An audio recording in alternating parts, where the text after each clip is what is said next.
Good morning everyone. এতিয়া মই আহিলোঁ আৰু দুপৰীয়া চব্জি বনাওঁ আৰু দুপৰীয়া চব্জি আজি আছে অমিতা আৰু আলু, লগতে পিঁয়াজ জলকীয়াও কাটি থলোঁ। এতিয়া অমিতা আৰু আলু চব্জি বনাবৰ কাৰণে ৰেডি আৰু এতিয়া পিঁয়াজ জলকীয়াটো ভাজি কৰি লওঁ চব্জি বনাবৰ কাৰণে।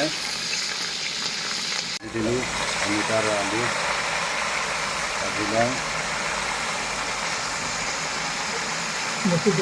এই মচুৰ দালিৰ লগতে দি দিছোঁ অমিতা আলু আৰু মচুৰ দালি একেলগে ভাজি লওঁ। দি ল'লোঁ আগতে দি ল'লোঁ জিৰা গুড়াও দি লওঁ। জিৰা গুড়া দিলোঁ, এতিয়া ধুনীয়াকৈ মিলাই দিলোঁ চব্জিটো। দিলোঁ অমিতা আলু আৰু মচুৰ দালি খাৰ চব্জি, এই চদা খাৰ অলপ দিলোঁ।